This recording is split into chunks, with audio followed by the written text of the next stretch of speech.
You're watching Mirror Readings. I'm Molly, and today we're talking about Gene Key 47, which has the shadow of oppression, the gift of transmutation, and the Siddhi of transfiguration.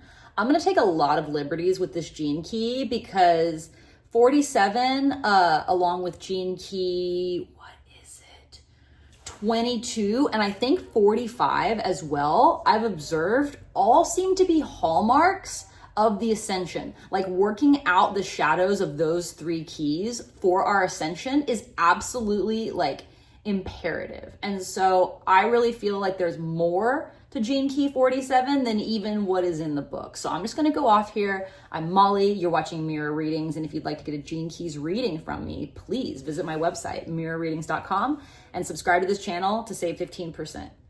Okay, do you have Gene Key 47 in your profile? Because if you do, listen up. Also, do you have 22 or 45? Do you have all three? Okay, because the people that I know who have all three are definitely light bringers of 5D consciousness, and they have big shadows to work through in order to anchor big gifts that then stabilize whole soul groups. So to me, the secret sauce with this 47th shadow of oppression is this like sort of like initial like primordial oppression of the human experience.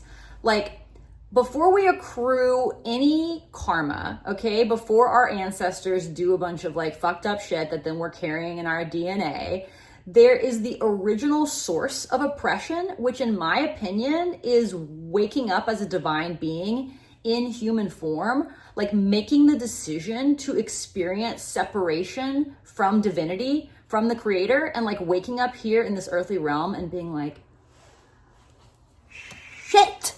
I don't know if you could hear that out there, but that was hilarious. As soon as I said shit, someone just goes, go. Anyway, so like, think about it, okay? I could see how outside of the world of form, coming here and having the human experience could sound like really cool and fun and interesting. And also then you get here and you're like, yo, this is way harder than I thought it was gonna be. And like, I mean, I don't really know how the great rules of the cosmic game go, but I do suspect that like we made some commitment for like a specific trajectory to get out of here, and that you actually can get trapped in this world. I hope that's not true, but I suspect it might be. All's that to say is like, I think we have to live a lot of lifetimes before we start like accepting the really dense condition that our consciousness took on by being here and start actually like playing the game so that, you know, we can evolve, we can have the experience that we came here to have, that our soul wanted to have as humans, and then get the fuck out of here. Go. But for real though, Richard Rudd talks a lot in this gene key about how it has to do with our karma and how that plays out in our DNA and the sort of low vibration of taking on all of these lifetimes of negative karma. But I actually want to take it a little bit further back to before we accrued a bunch of karma, and like, what was the original source of oppression? I'm pretty sure it was just the oh shit of deciding to be human to begin with. So what do we do with that?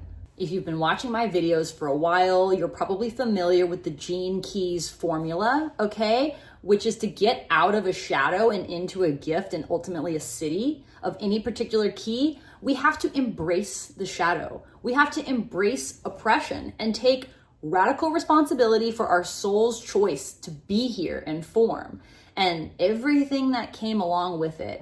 We also have to become aware of our tikkun. That's Kabbalah speak for our soul's correction in this lifetime, because the more we identify what we need to correct and start making those corrections, then we're doing what we need to do to get out of this state of oppression. And like, we can already cast off that feeling of being oppressed by taking, again, radical responsibility for our soul's choices and the choices we made in human form that accumulated the karma to begin with. Becoming aware of the nature of our suffering does make it more acute at first, but then it becomes more like readily transmutable. And that's what we're moving towards as we get out of this 47th shadow of oppression, take the on-ramp of radical responsibility, okay? And then we're already transmuting that suffering. We're transmuting the victim mentality of, oh, poor me, what have I done? Why is this happening to me? It's like, no, we wanted to be here. We wanted to do this shit. I can't believe it either, but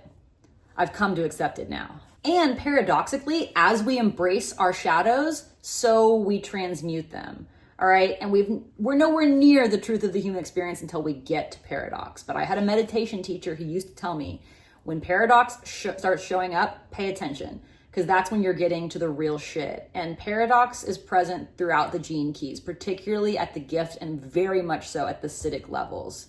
So this gift of transmutation, what do we do with it? Well, number one, as we become aware of our soul's corrections and the negative personality patterns that we're playing out, hopefully we can start catching them internally before we project them out onto people, right? We want to make those corrections to our thoughts, speech, action before we do anything with that energy. And number two, we learn how to celebrate small breakthroughs. I think it's an ego trip, and certainly like an ego trip of a lot of spiritual people. I'm definitely guilty of this, that we think we're going to figure something out and then like we're going to make all of these sweeping changes in our lives, when normally the way change happens in our lives is a little bit at a time and being consistent and then building upon that consistency. So we like start chasing, the dragon of big breakthroughs, but small breakthroughs accumulate, okay, into a big breakthrough. That's what transmutation is all about. And so by recognizing and celebrating these small breakthroughs, we're already on our way. When this 47th gift is stabilized, every negative thing that happens becomes an opportunity for transmutation. Like any challenge that comes along, like the person stabilized in the 47th gift will get excited about it because that's just another thing to transmute. And they just get lighter and lighter. Their energy becomes more and more buoyant as they just become like transmutation machines. Here's the deal though, to stabilize that gift, it takes so much shadow work. Like I've observed this over the years. Gene key 47, like these people, if you have this key in your profile, you've probably faced a lot of adversity, and it's all adversity that's meant to like keep that shadow of oppression in place, that's supposed to like hype up the victim thinking. It's very seductive, okay? Doing the whole poor me dance, which is exactly what happens when we're locked in this 47th shadow. But oh my goodness, when these people start to stabilize in that gift of transmutation, so many people in their soul group are also freed.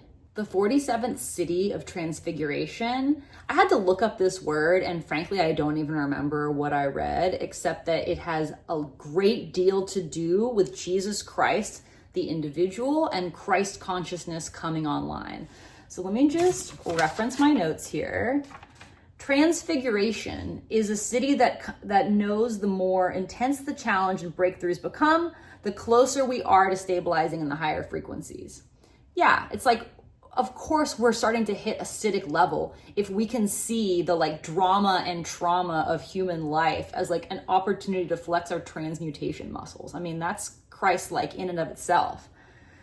Our lives become softer and quieter as we become an entirely new being. Our biochemistry literally changes, and according to Richard Rudd, our brain's chemical output and DNA changes as we experience these states of being that we can't yet imagine. Like some of us have gotten like glimpses of the Siddhi frequencies in either psychedelic or near-death experiences, but like actually being in that state for a long period of time or all of the time is something we can really only imagine from this perspective of consciousness here in this human body. But we're encouraged by the gene keys to imagine away, because that brings the reality closer and closer to us. What else do my notes say here? Oh, okay. The word transfiguration usually refers to Jesus upon his death, resurrection, and ascension. And this Siddhi is about victory over death. We experience this as we come to identify with our true soul-based nature instead of our human identity and our suffering. It's about being able to feel paradise within our own body as we experience transfiguration ourselves. So we're literally able to transcend death as we start identifying more as a soul. If we're so identified with our higher soul self that death doesn't even seem like a big deal anymore, we have transcended death, right? What's there to be afraid of? What's all the hype about? Our soul is just continuing its adventure, and like, we have a lot of reason to believe that it's going to be way better than here.